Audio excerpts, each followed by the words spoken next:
et bienvenue encore en ce lieu où nous aimons nous retrouver autour de notre Seigneur, notre Maître, qui nous a sauvés. Il nous a choisis pour le servir, chacun à sa place, chacun selon les qualités, selon les dons qu'il lui a confiés. Et ce matin, nous voulons nous réjouir parce qu'ensemble, nous voulons élever ce nom si merveilleux, le nom de Jésus. Voilà, je vais vous inviter à vous lever si vous le pouvez. Justement, le premier chant, ce nom si merveilleux.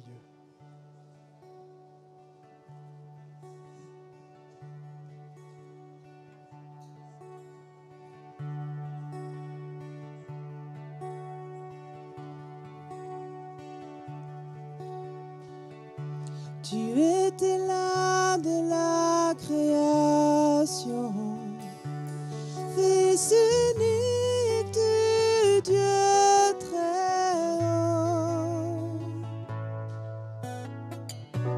Le mystère de ta gloire révélé en toi, Christ notre Seigneur. Oh, ce nom est si merveilleux. Oh, ce nom est si merveilleux, le nom de Jésus-Christ, mon roi.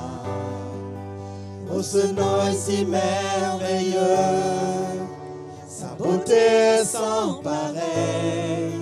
Oh, ce nom est si merveilleux, le nom de Jésus.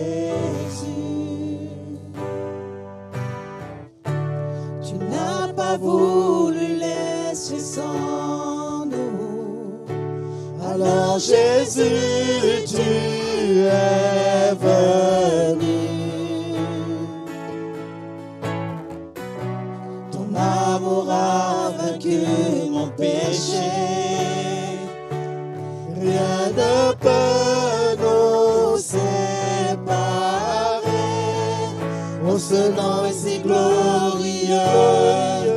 Oh, ce nom est si glorieux, le nom de Jésus-Christ, mon roi. Oh, ce nom est si glorieux, sa beauté est sans pareil. Oh, ce nom est si glorieux, le nom de Jésus. Oh, ce nom est si glorieux, le nom de Jésus.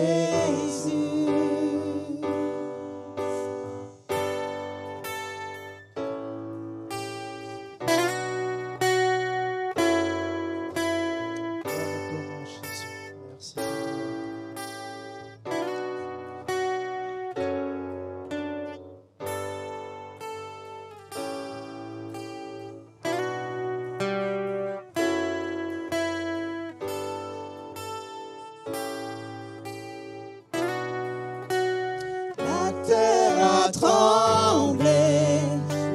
S'est déchiré, les armes ont la mort et le péché. Les cieux chantent ta gloire, l'écho de ta victoire, car tu es le roi ressuscité. Tu es sans rival, tu es sans égal, Dieu, tu triomphes à tout jamais. À toi soit le règne, à toi soit la gloire, ton nom surpasse tout autre nom. Victorieux. Oh, ce nom est victorieux. Oh, ce nom est victorieux, le nom de Jésus-Christ, mon roi. Oh, ce nom est victorieux, sa puissance est sans pareil. Oh, ce nom est victorieux, le nom de Jésus. sans rival. Tu es sans rival, tu es sans égal. Dieu, tu triomphes à tout jamais. À toi soit le règne, à toi soit la gloire. Ton nom surpasse tout autre nom. Victorieux. Oh, ce nom est victorieux. Oh, ce nom est victorieux. Le nom de Jésus-Christ, mon roi. Oh, ce nom est victorieux. Sa puissance est sans pareil. Ce nom victorieux. Oh, ce nom est victorieux. Le nom de Jésus. Oh, ce nom est victorieux. Le nom de Jésus. Oh, ce nom est victorieux. Le nom de Jésus.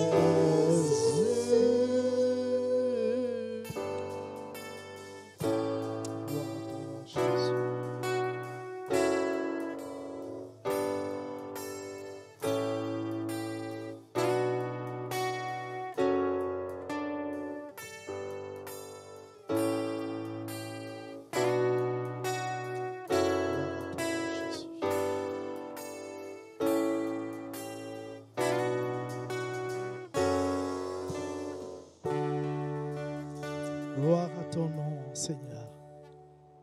Tu es sans égal, notre Dieu, sans rival. Ta puissance est sans pareil, c'est vrai. C'est pourquoi nous aimons louer ton nom.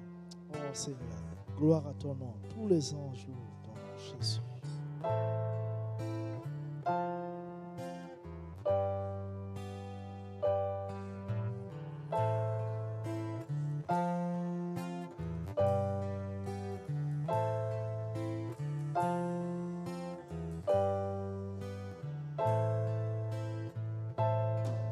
Tous les anges louent sa sainteté. L'univers crie sa majesté. Chantons gloire et puissance, force et louange à l'agneau immolé. À l'agneau immolé. Tous les anges. Tous les anges louent sa sainteté. L'univers crie sa majesté. Chantons gloire et puissance, force et louange à l'agneau immolé. À l'agneau immolé. Les ténèbres ont reculé devant l'œuvre de la croix, devant l'agneau immolé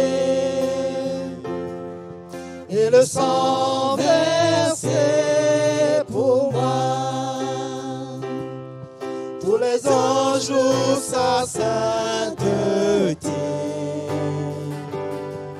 L'univers crie sa majesté. Chantons gloire et puissance, force et louange à l'agneau immolé. À l'agneau immolé. Merci pour la vie, Seigneur. De la vie qu'il a donnée, à la vie qui brûle en moi. Tant d'amour et à jamais. Ma reconnaissance au roi. Tous les anges louent sa sainteté. L'univers crie sa majesté. Chantons gloire et puissance, force et louange à l'agneau immolé. À l'agneau immolé. Il est vivant. Vivant, vivant, puissant, puissant, vivant, Dieu vivant, puissant, tout puissant, Dieu vivant, Dieu tout puissant, Dieu vivant, Dieu tout puissant. Louent sa sainteté. L'univers crie sa majesté. Chantons gloire et puissance, force et louange à l'agneau immolé. À l'agneau. Tous les anges. Tous les anges louent sa sainteté. L'univers crie sa majesté. Chantons gloire et puissance, force et Chantons. louange. Chantons gloire et puissance, force et Chantons. louange. Chantons gloire et puissance. Chantons. Chantons gloire et puissance, force et Chantons. chantons gloire et puissance, force et À l'agneau. à l'agneau immolé. À l'agneau immolé. À l'agneau. À l'agneau immolé. Amen. Ah, chantons gloire et puissance. Il est merveilleux, notre Dieu. Il est puissant. Il nous a accordé la vie encore ce matin. Béni soit son saint nom. Nous voulons nous réjouir en ta présence, notre Dieu. Et après quoi, librement, vous pourrez élever la voix tout à l'heure. Je me réjouis dans le nom du Seigneur.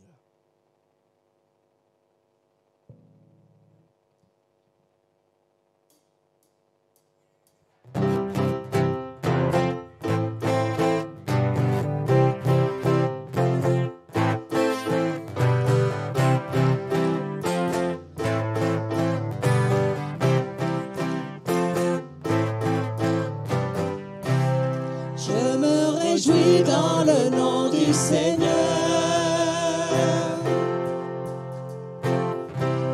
Je me confie dans le nom du Seigneur. Je lève les mains. Je lève les mains dans le nom du Seigneur. Je danse de joie dans le nom du Seigneur. Je célébrerai le nom de celui que mon cœur aime. Oui, je bénirai le nom de mon Sauveur.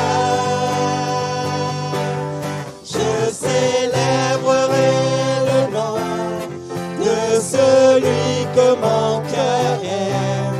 Oui, je bénirai le nom du Seigneur.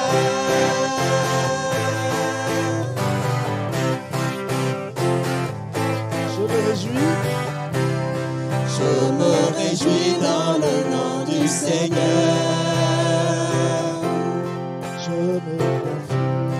Je me confie dans le nom du Seigneur. Je lève les mains. Je lève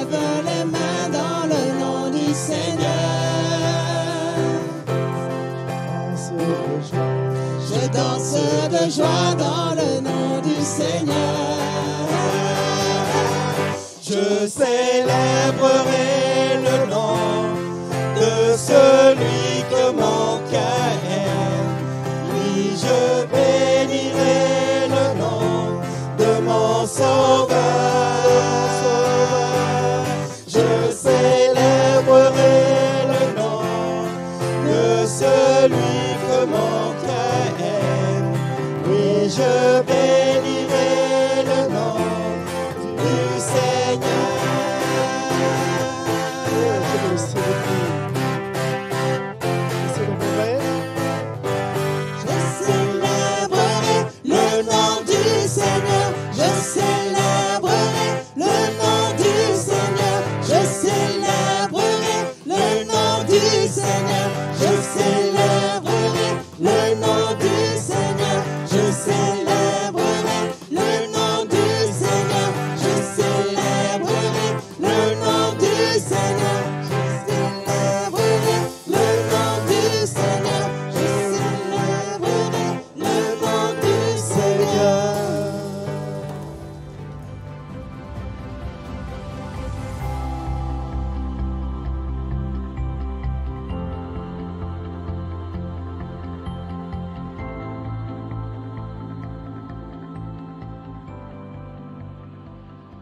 Bienvenue à tous. J'aimerais parler sur « Prier seulement ne suffit pas » dans Colossiens chapitre 4, verset 12. « Épaphras, qui est des vôtres, vous salue, serviteur de Jésus-Christ, il ne cesse de combattre pour vous dans ses prières, afin que vous teniez bon, comme des hommes pleinement disposés à faire toute la volonté de Dieu. Car je lui rends le témoignage qu'il a une grande sollicitude pour vous, pour ceux de Laodicée et pour ceux de Hiérapolis. Amen. » Nous avons parlé la semaine dernière sur « Prier seulement ne suffit pas ». Nous avons commencé à voir tous les éléments qu'il nous faut ajouter à la prière. Nous poursuivons aujourd'hui sur ce thème. Et déjà, ce qu'on peut dire, c'est que prier, c'est très bien. Si vous avez pris cette habitude de prier, c'est déjà une bonne chose. Et certains ont même compris que c'est nécessaire de prier tous les jours. Et c'est des disciples qui ont mis en ordre leur vie. Ils sont passés du stade de croyants au stade de disciples. Et quand vous devenez un disciple, ça devient une évidence qu'on ne peut pas sortir de la maison sans avoir prié, sans avoir présenté la journée au Seigneur. La prière devient comme un revêtement. D'ailleurs, la Bible, elle parle du vêtement de louange. Et c'est vrai que quand il fait froid dehors, s'il fait 0 degré, s'il fait moins 5, on va se couvrir, on va mettre un gros pull, un gros manteau, des grosses chaussures, parce qu'on sait que le froid, c'est mauvais pour nous. Eh bien, de même, le monde spirituel est un climat très mauvais. Et nous avons besoin d'être revêtus d'un manteau spirituel, c'est la prière. Et voyez, le psalmiste l'a compris au psaume 88, verset 14. Il dit « Ô Éternel, j'implore ton secours, et le matin, ma prière s'élève à toi. » Le matin. Avant même de quitter la maison, déjà, j'ai présenté ma journée au Seigneur. Le matin, c'est un temps tellement important, c'est un temps tellement mis à part pour offrir à Dieu notre prière. Alors, on a vu plusieurs éléments la semaine dernière. Je les rappelle brièvement avant de poursuivre. Nous avons vu qu'il faut ajouter la foi à la prière, bien sûr, parce que si vous doutez, eh bien, vous anéantissez tous les bienfaits de la prière. C'est un petit peu comme si vous voulez allumer un feu et que vous jetez de l'eau dessus. Donc, ça anéantit ce que vous voulez faire. À la prière, il nous faut ajouter le pardon, parce que Jésus l'a dit, si vous ne pardonnez pas aux autres, votre Père céleste ne vous pardonnera pas non plus. Là, il dit, si vous êtes debout en train de faire votre prière, mais que vous ne pardonnez pas, si vous êtes rancunier, si vous en voulez aux autres, eh bien, votre prière ne sera pas agréée. Il nous faut aussi ajouter à la prière l'obéissance, avec l'exemple de ces 10 lépreux qui sont allés vers Jésus pour prier et demander la guérison. Mais Jésus leur a demandé d'aller voir le souverain sacrificateur et ils ont obéi. Et l'obéissance, c'est quelque chose que Dieu nous demande et qui plaît au Seigneur. Et puis, nous avons parlé de l'humilité, car Jacques, dans son épître, dit « Quand vous demandez quelque chose, dites « si Dieu le veut » et non pas imposer à Dieu vos propres décisions, vos propres désirs, mais nous devons toujours être humbles et prier « si Dieu le veut, alors bien, ça sera accordé ». Je rajoute donc d'autres éléments. Et le premier se trouve dans ce texte ici, Colossiens chapitre 4, verset 12. C'est « À la prière, nous devons rajouter la persévérance ». Colossiens 4, 12, « Épaphras, qui est des vôtres, vous salue. Serviteur de Jésus-Christ, il ne cesse de combattre pour vous dans ses prières, afin que vous teniez bon comme des hommes faits, demeurant disposés à faire toute la volonté de Dieu. » Et c'est la persévérance qui va faire la différence dans la prière. Parce qu'une chose est de prier et puis se relâcher, et autre chose est de prier et de persévérer. Et la persévérance est aussi quelque chose que nous devons rajouter à la prière. Pourquoi ? Parce que beaucoup de chrétiens, finalement, ont compris qu'il faut prier, oui, mais ils ne persévèrent pas. Ils abandonnent parce qu'ils ne voient pas l'exaucement de leur prière. Donc ils sont découragés, ils se relâchent, et puis quand les événements sont contraires, eh bien ils abandonnent. Et c'est difficile de continuer à prier alors que vous n'êtes pas encouragé, alors que les événements sont contre vous. Et la tendance est de baisser les bras et de dire Dieu n'a pas répondu, Dieu n'entend pas, Dieu n'exauce pas les prières, Dieu ne répond pas. Mais si vous persévérez, comme ici Épaphras, qui continuait à combattre, il ne cessait de combattre, ça veut dire qu'il persévérait dans le combat spirituel de la prière, eh bien, vous irez plus loin que les autres. Vous irez plus loin parce que vous aurez persévéré. Il y a de nombreux chrétiens qui, finalement, n'arrivent pas à produire du fruit parce qu'ils ne persévèrent pas. Ils s'arrêtent au moment où ils devraient continuer à prier. Ils abandonnent, en fait, quand il faut intensifier la prière. Et c'est facile d'abandonner. C'est plus difficile de persévérer. Je peux citer l'exemple du prophète Daniel qui a reçu un ordre du roi Darius qui a imposé à tout le pays de l'époque l'interdiction de prier à quelque autre dieu que ce soit Darius lui-même, le roi. Et comme Daniel était croyant, eh bien, il faisait toujours monter sa prière vers Dieu et non vers ce roi. Et comme il y avait cette interdiction, eh bien, Daniel continuait, il persévérait malgré l'ordre du roi. Il avait mis sa confiance en Dieu. Mais voyez, sa persévérance, finalement, lui a porté préjudice. Parce que les officiers du roi sont venus chez lui, l'ont surpris dans la prière, ont rapporté au roi qu'il priait un autre Dieu que le roi. Et finalement, sa persévérance dans la prière l'a conduit à être jeté dans la fosse aux lions. Et c'est là où on est éprouvé, frères et sœurs, parce que quelquefois la persévérance aboutit au contraire de ce que nous aimerions. Et on va se retrouver dans des difficultés plus importantes, plus pénibles encore, que si on n'avait pas persévéré dans la prière. Parce que si Daniel s'était soumis à l'ordre du roi, n'avait pas persévéré, en fait, il ne serait pas allé dans la fosse aux lions. Il aurait été tranquille chez lui. Et finalement, tout le monde aime bien la tranquillité. Et il aurait préféré rester tranquille chez lui. Mais sa persévérance l'a conduit à être jeté dans la fosse aux lions. Et ce sera pareil dans beaucoup de situations. Vous verrez que la persévérance, parfois, va générer des événements encore plus difficiles. Et c'est là où, naturellement, on aura tendance à dire « bon, ben voilà, j'ai persévéré, j'arrête ». Alors que même si les événements sont contraires, il nous faut encore persévérer malgré tout. Et c'est ce que Daniel a fait. Il est allé donc dans cette fosse aux lions. Mais si vous raisonnez humainement, vous direz, il aurait pu être amer et dire, voilà, j'ai persévéré et finalement, je suis jeté dans la fosse aux lions. Alors, à quoi ça sert de persévérer ? Ou vous allez dire, j'ai persévéré, mais j'ai plus de problèmes qu'avant. À quoi ça sert de persévérer ? Mais la persévérance de Daniel a payé, et on le voit avec la suite, c'est que dans la fosse aux lions, Dieu a envoyé son ange qui a fermé la gueule des lions et qui n'ont fait aucun mal à Daniel. Parce que dans la persévérance, même si les événements sont contraires, Dieu veille sur ses enfants et il nous garde. Seulement, il fallait qu'il persévère jusque dans la fosse. Il a été gardé des lions et ce témoignage, finalement, il pouvait se dire, voilà, j'ai persévéré, ça tourne mal, mais en réalité, sa persévérance a produit un bon témoignage, puisque le roi est venu dans Daniel chapitre 6, verset 20. Le roi dit donc à Daniel, croyant qu'il ne savait pas ce qui s'était passé dans la fosse aux lions, donc il l'interroge, « Daniel, serviteur du Dieu vivant, ton Dieu que tu sers avec persévérance. Voilà le témoignage qu'il avait laissé, un beau témoignage au roi. A-t-il pu te délivrer des lions? Quel témoignage allons-nous laisser autour de nous? Quel témoignage? Est-ce que nous sommes des chrétiens qui persévèrent ou des chrétiens qui abandonnent quand c'est le temps de la prière, qui lâchent, qui désespèrent? Non. Daniel a donné un témoignage de persévérance. Et les païens, ceux qui ne connaissent pas Dieu, verront votre persévérance. Et en tout cas, Daniel a témoigné par sa persévérance. Mais si vous êtes inconstant, si le témoignage n'est pas sérieux, si vous ne persévérez pas, si vous abandonnez, à ce moment-là, vous perdez votre crédibilité. C'est arrivé à Lot, qui était pourtant un croyant, il aimait Dieu, mais il était tellement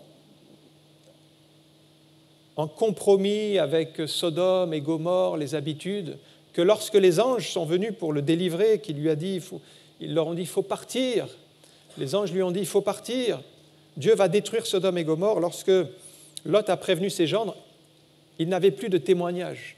Il n'avait pas persévéré dans les choses de Dieu et il paraissait plaisanter à leurs yeux. Voilà le témoignage d'un croyant qui ne persévère pas. Et quand les événements tournent mal, eh bien, on viendra chercher un chrétien et on cherchera un chrétien qui persévère. Parce que votre témoignage parlera pour vous, comme Daniel, le témoignage a parlé pour lui. Un autre verset auquel j'ai pensé, c'est un autre élément qu'il faut ajouter à la prière, c'est écouter la loi. Il faut écouter la loi dans Proverbes chapitre 28, verset 9. Si quelqu'un détourne l'oreille pour ne pas écouter la loi, sa prière même est une abomination. Voilà, il prie, mais cette prière n'est pas agréée. Pourquoi ? Il faut écouter la loi, il faut aimer la parole de Dieu. Il s'agit ici d'une personne qui se détourne volontairement de la loi, donc nous savons que la loi est bonne pour notre âme, qu'elle est notre nourriture. Et il n'y a pas meilleure nourriture sur la terre que la parole de Dieu.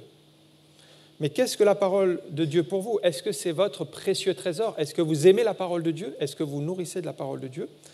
David en parle dans le psaume 19, au verset 11, et il parle des jugements de Dieu, ce sont les paroles de Dieu. Au psaume 19, verset 11, il dit « Ils sont plus précieux que l'or ». Voilà comment nous devons considérer la parole de Dieu, comme un trésor. Ils sont plus précieux que l'or, que beaucoup d'or fin. Ils sont plus doux que le miel, que celui qui coule des rayons. Et là, on voit une personne qui aime la parole de Dieu. Et si vous aimez la parole de Dieu, votre prière, elle sera agréée de Dieu. Mais si vous négligez la parole, si vous méprisez la parole, comme dit le texte, si vous vous détournez de la loi, de la parole de Dieu, bien, votre prière sera comme une abomination aux yeux du Seigneur. Si vous vous détournez de la loi pour vous attacher à un autre trésor, en fait, c'est que votre cœur est partagé. Jésus l'a dit.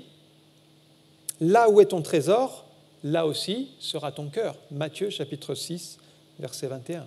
Et votre prière ne sera pas agréée puisque le trésor de votre cœur ne sera pas la parole de Dieu.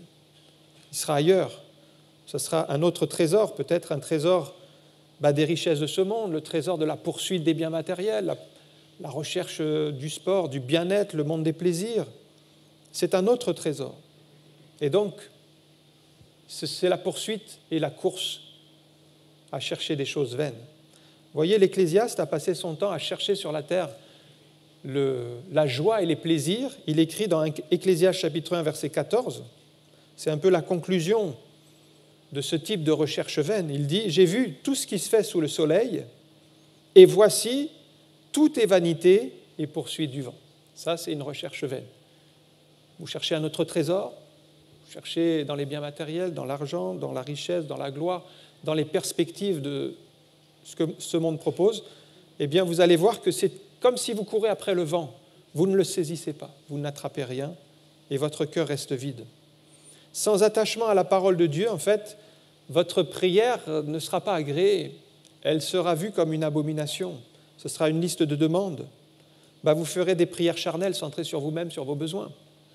Mais Dieu n'agrée pas toutes les prières. Et il le dit bien dans sa parole, il y a des prières qui sont pour lui comme une abomination.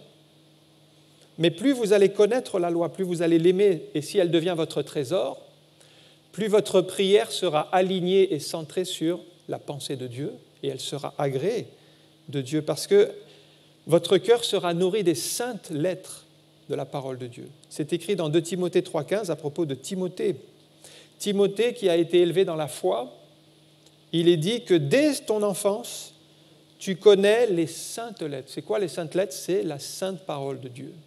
Et si vous nourrissez votre cœur de ces saintes lettres, la sainte parole de Dieu, elle peut te rendre sage à salut par la foi en Jésus-Christ. Votre cœur aura un vrai trésor et vos prières seront nourries de ce trésor-là et vos prières seront agréées de Dieu parce qu'elles ne seront pas des prières selon les désirs de ce monde. Parce que le monde met dans votre esprit des désirs qui ne sont pas ceux de Dieu, mais la parole, elle met dans votre cœur des désirs qui sont ceux du cœur de Dieu. Et plus vous allez avoir le trésor de la parole dans votre cœur, plus eh bien, votre prière va être en adéquation avec la pensée de Dieu. C'est ça qui va être agréé. Un autre élément qu'il faut ajouter à la prière, ça concerne ici les couples. Il faut s'entendre avec son conjoint. 1 Pierre 3,7. Marie, montrez à votre tour de la sagesse dans vos rapports avec votre femme, comme avec un sexe plus faible. Honorez-la comme devant aussi hériter avec vous de la grâce de la vie. Qu'il en soit ainsi, et notez bien la fin, afin que rien ne vienne faire obstacle à vos prières. Ah, il y a des obstacles. Et il en cite un. C'est ici, c'est important de s'entendre avec son conjoint, parce que si on est dans les conflits, si on est dans les désaccords, dans les disputes, eh bien ça crée un obstacle à la prière. Pourtant, la prière est bonne, et c'est bon de prier, et d'arriver même à prier tous les jours, mais on est en train de créer des obstacles à cette prière-là. Donc ça anéantit la prière. C'est tellement important de prier tous les jours ensemble quand on est dans un couple, et pas simplement de prier chacun de son côté.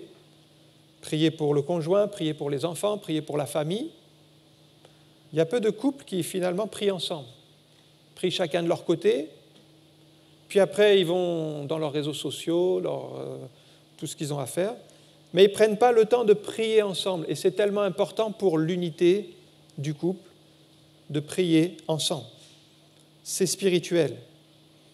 Et si vous ne le faites pas, si vous négligez cette prière, bien sûr, il est nécessaire de s'accorder et d'être dans le même esprit.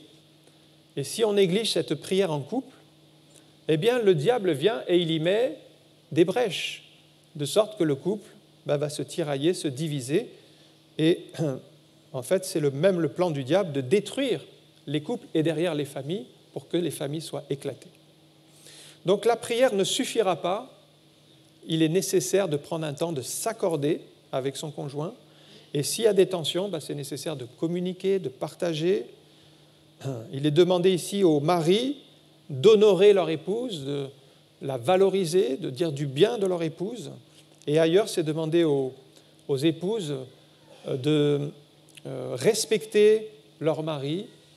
Et tout cela se fait dans l'harmonie. Et c'est ce qui permet en fait que les prières soient agréées, les prières de ce couple. Mais si, dans le couple, chacun ne pense qu'à soi-même, il ne prend pas le temps de s'accorder avec l'autre, eh bien, les prières auront des obstacles.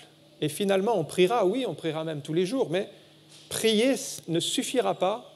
Il faut prendre le temps de s'accorder, de se réconcilier, de partager ensemble pour être dans le même esprit et prier ensemble. Et la prière d'un couple est puissante pour la solidité du couple et aussi pour les enfants. Parce que le couple, il prie pour les enfants, pour que Dieu les bénisse et que Dieu les garde dans ses voies. Alors, comment faire pour détruire ces obstacles? Puisque Pierre dit qu'il y a des obstacles à la prière, donc il va falloir les détruire. On voit que la prière ne suffira pas. Il va falloir changer d'attitude, avoir du respect pour son conjoint, entretenir l'amour. Et tout cela doit être fait pour anéantir les obstacles à la prière. Et pour s'accorder, il faut avoir cette volonté d'avancer ensemble. Il y a un verset que je cite souvent dans le cadre des mariages, c'est Ecclésiaste 4, 12. « Et si quelqu'un est plus fort qu'un seul, les deux peuvent lui résister, et la corde à 3 fils ne rompt pas facilement. Ici, l'auteur de l'Ecclésiaste prend l'exemple de la corde à 3 fils. 3 fils, dans le couple, c'est ça. Il y a le mari, il y a l'épouse, et puis il y a le Seigneur qui permet cette unité, cette jonction. Et si vous honorez le Seigneur, si le Seigneur est à la première place, alors vos prières seront agréées. Si vous vous respectez, si le mari honore sa femme, si la femme respecte son mari, si vous vous honorez, si vous vous respectez, si vous vous aimez, à ce moment-là, les obstacles vont tomber et les prières du couple seront puissantes. Mais vous voyez que la prière en elle-même ne suffit pas. Il faut mettre en place les choses pour que cette prière pour qu'il n'y ait pas d'obstacles qui viennent empêcher cette prière. Un autre élément à ajouter à la prière, c'est maintenant le secours du Saint-Esprit. Dans Romains chapitre 8, verset 26, Paul écrit « De même aussi, l'Esprit nous aide dans notre faiblesse, car nous ne savons pas ce qu'il convient de demander dans nos prières, mais l'Esprit lui-même intercède par des soupirs inexprimables, et celui qui sonde les cœurs connaît la pensée de l'Esprit, parce que c'est selon Dieu qu'il intercède en faveur des saints. » Alors Paul commence par expliquer que, oui, on prie, mais finalement, on ne sait pas qu'est-ce qu'il convient de demander. On prie, mais un peu à l'aventure. Et dans ce cas-là, on peut prier pendant des heures, mais complètement à côté de ce que Dieu veut finalement. On doit d'abord reconnaître nos faiblesses, on doit reconnaître que nous ne savons pas comment prier, ni pour quel sujet prier, que Dieu nous aide. Nous avons donc besoin du secours du Saint-Esprit. Et ici, il dit, c'est l'Esprit qui intercède par des soupirs inexprimables. Donc, on voit que le Saint-Esprit va inspirer les bons sujets de prière, et si vous êtes en communion avec le Saint-Esprit, bien, il va vous conduire à prier selon la volonté de Dieu. Et là, les prières seront agréées. On ne sait pas, mais le Saint-Esprit mettra dans votre cœur une direction, un sujet de prière, peut-être un besoin que vous ignorez. Et la Bible parle à plusieurs reprises des bienfaits du parler en langue et de la prière en esprit. C'est l'apôtre Paul qui en parle beaucoup dans l'Épître aux Corinthiens, au chapitre 14 de l'Épître aux Corinthiens. Il parle de la prière en langue. Et il explique il dit aux Corinthiens que moi, je prie en langue plus que vous tous. Ça, c'est la prière par l'esprit. Donc, il priait beaucoup en langue, et il dit il y a 2 avantages à la prière en langue. Retenez bien ceci. Le premier avantage, il dit, quand vous parlez en langue dans la prière, c'est à Dieu que vous vous adressez en esprit et vous lui dites des mystères. Mais tout ce que vous dites dans la prière en langue, en esprit, c'est conforme à la volonté de Dieu parce que c'est inspiré par l'esprit. Et deuxième avantage, il dit, quand vous priez en langue, vous vous édifiez vous-même. Donc vous êtes en train de vous fortifier, de grandir, de progresser dans les choses de Dieu, parce qu'en priant en langue, en fait, vous êtes sûr de prier selon la volonté de Dieu. Tandis que, sinon, à la base, nous ne savons pas comment prier. Nous ne savons pas pour quel sujet prier. Nous ne savons pas comment nous diriger dans la prière. Donc ça, c'était encore un élément à rajouter. Vous voyez, la prière ne suffit pas. Il faut se laisser conduire par l'Esprit, laisser l'Esprit diriger nos prières, prier en langue. Ensuite, un autre élément qui est mentionné, qu'on peut rajouter à la prière, c'est le jeûne. Dans Matthieu chapitre 17, verset 21, le texte dit « Cette sorte de démon ne sort que par la prière et par le jeûne. » Et vous voyez qu'à la prière, Jésus ajoute « et par le jeûne ». Donc si vous jeûnez, vous allez développer des forces spirituelles.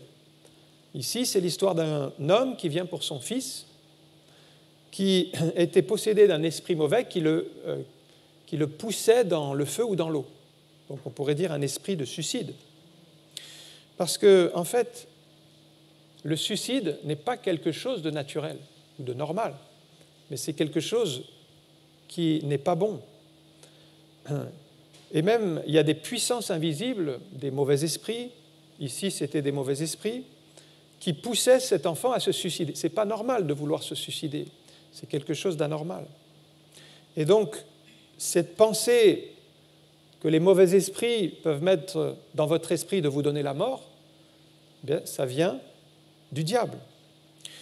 Je connais le témoignage personnellement d'un jeune qui a été élevé dans un foyer où on ne parlait pas du Seigneur, mais où plutôt on tournait les tables et on disait l'avenir aux gens, et sa mère en fait disait l'avenir aux gens. Et il a été élevé comme cela, avec beaucoup de choses surnaturelles dans son foyer, dans sa maison. Il a été élevé comme ça, lui-même est tombé là-dedans, il est tombé dans l'occultisme en fait. Il faisait même de la lévitation, il raconte sur son lit, il arrivait à décoller de son lit, à retomber comme ça. Et il était tellement habité de puissance que ces puissances, un jour, lui ont dit « Mets-toi à la fenêtre et jette-toi en bas ». Et c'était pour qu'il se suicide. Lui, naturellement, il n'avait pas envie de se suicider. Il n'avait pas envie de se donner la mort. Mais les puissances qui étaient en lui donnaient cette pensée « Jette-toi en bas, finis-en avec la vie, tu n'auras plus de problème ». Cette pensée-là n'est pas de Dieu. Et il a eu la bonne réaction de ne pas le faire. Et il est sorti dans la rue, il a senti qu'il fallait qu'il parte de cet endroit, sinon ça allait mal tourner. Et c'est dans la rue que des chrétiens distribuaient des invitations à une réunion d'évangélisation. Il a voulu échapper à ces chrétiens et finalement d'autres l'ont rencontré ailleurs et il s'est rendu à la réunion d'évangélisation. On a prié pour lui, il a entendu le message de l'Évangile, il a donné son cœur au Seigneur et il a été délivré de toutes ces puissances qui étaient en lui. Par la suite, il a été appelé par Dieu à devenir pasteur, puis évangéliste. Aujourd'hui, il est évangéliste. C'est l'évangéliste Franck Alexandre. Il prêche la parole de Dieu dans le monde entier, mais ça a commencé par... il était habité par des esprits de suicide et il en a été délivré. Cette pensée de mort, de se jeter dans le vide, d'en finir avec la vie, n'est pas naturelle. Elle ne vient pas de Dieu, elle ne vient pas de nous, mais elle vient de puissances impures qui vous pousseront dans cette direction. Ne les écoutez pas. Et les disciples avaient bien prié pour cet enfant qui voulait se jeter dans le feu, qui voulait se jeter dans l'eau, ce n'est pas normal. Alors le Père a amené l'enfant aux disciples et ils ont prié. Et c'est bien de prier. Mais voyez, dans ce cas-là, la prière n'a pas suffi pour régler le problème. Et dans certains cas, il faudra ajouter le jeûne à la prière pour faire une percée spirituelle. Le jeûne, ça consiste à s'abstenir de manger pour prier. Et Jésus l'explique ainsi, qu'il était nécessaire pour ce type d'esprit-là d'associer le jeûne à la prière. Et quand vous jeûnez, vous permettez une percée spirituelle. Quand vous jeûnez, en fait, vous êtes en train de soumettre la chair à l'esprit. La chair a toujours des désirs contraires à l'esprit. Et le jeûne, c'est vraiment le moyen efficace pour briser le joug de la chair et marcher selon l'esprit. Et il faut arriver à cette direction-là par le jeûne. Plus vous allez mettre votre vie en ordre avec Dieu, plus vous allez chercher la présence de Dieu, plus il va y avoir des victoires sur la chair. Et le jeûne est un bon moyen d'écraser la chair. Maintenant, si vous ne jeûnez pas, si vous ne souhaitez pas jeûner, il y a peu de chances que vous soyez conduit par l'esprit. Mais il y a beaucoup de chances que ce soit la chair qui domine votre vie. Parce que, en fait, le meilleur moyen pour juguler la puissance de la chair, c'est le jeûne et la prière qui étouffent ses ambitions. Donc la chair, elle trouvera toujours le moyen de vous influencer.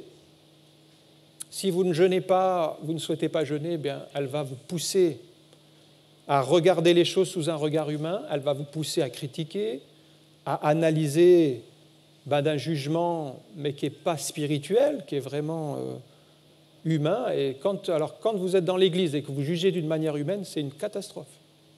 Ça fait beaucoup de dégâts. Alors vous allez laisser la rancœur, la jalousie, tout cela va s'enraciner dans votre vie parce que finalement vous vous affaiblissez spirituellement.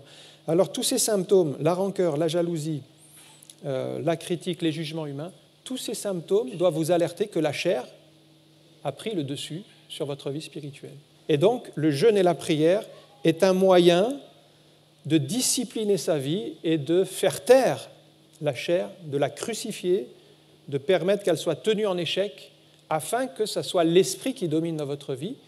Et ainsi, c'est la pensée de l'esprit qui dominera avec des pensées spirituelles. Et puis, je termine un dernier point qu'il nous faut rajouter à la prière, c'est la reconnaissance. Philippiens chapitre 4, verset 6. « Ne vous inquiétez de rien, mais en toute chose, faites connaître vos besoins à Dieu par des prières et des supplications. » Et Paul rajoute « avec des actions de grâce ». Eh bien, rajoutons aussi des actions de grâce à la prière. Et si vous abondez en actions de grâce, c'est-à-dire en remerciements, eh bien, vous allez réjouir le cœur de Dieu.